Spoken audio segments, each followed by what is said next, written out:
Tonight I'm gonna make taquitos. Now, the way I cook my chicken is on the stove. So I'm gonna put the chicken thighs in this soup pot. And what I'm gonna do is I'm gonna cook them till the chicken is falling off the bone. I will debone them and deskin them. It is a lot cheaper to buy them with the skin on and the bone in, and you can just do it yourself. So let's get the flavorings for this. All right, so in this mix, we are going to put a tablespoon of each of these seasonings.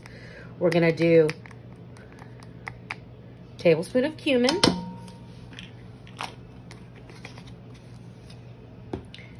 tablespoon of adobo,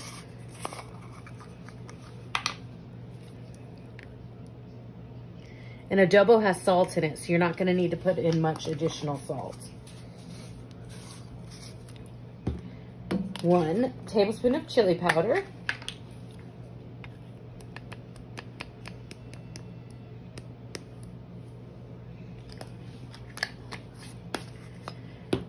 one tablespoon of onion powder. Whoa, that overflowed a little, but that's okay. 1 tablespoon of garlic powder, which I'm almost out of. And then finally, 1 tablespoon of paprika.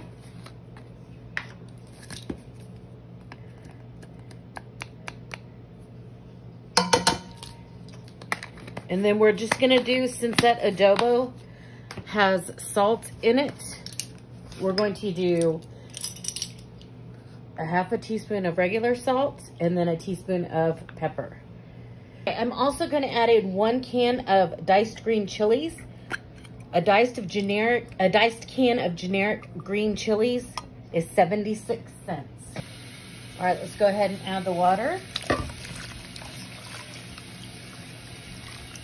This was about 4 cups of water. And so these chicken thighs will simmer in all these spices and seasonings. Smells good. They'll simmer in these until they're fully cooked, and then we will debone them.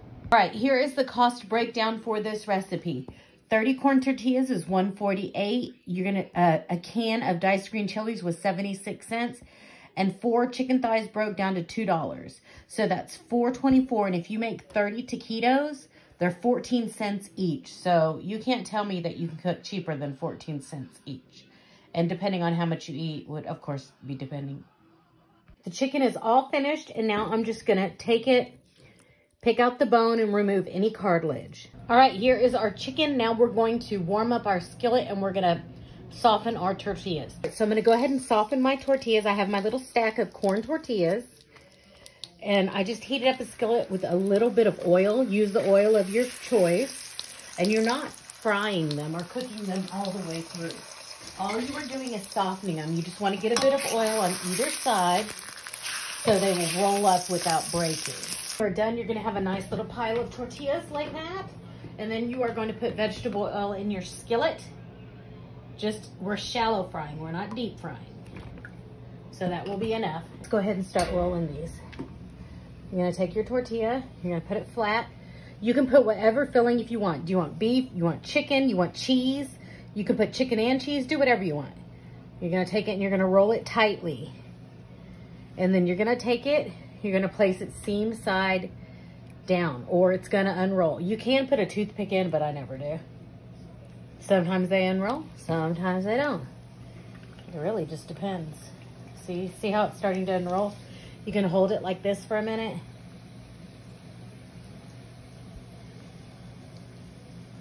Till it seals.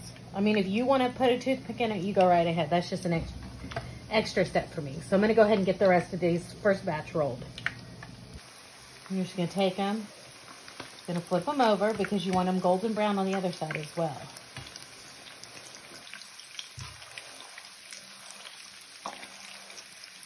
And if they're not ready to flip yet, then you just leave them till they're ready.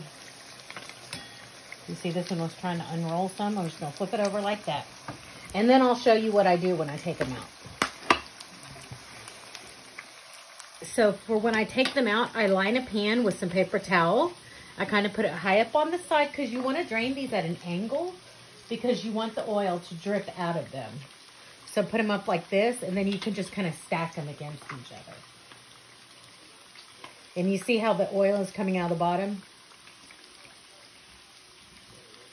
So I'm just gonna finish these up and then I'll tell you what I do when I'm done. I am working on my last batch here, but I just wanna show you how beautiful they come out. You can eat them with guacamole, sour cream, eat them with cheese sauce, put them on a plate, put some shredded cheese over them. I don't care what you do as long as you make these, they're delicious. There we go. The best part of these is you can let them cool completely and put them in freezer bags and freeze them, which is what I'm gonna do with most of these. I'll eat a few of them and then I'm gonna freeze a bunch of them to eat on nights when I don't feel like cooking.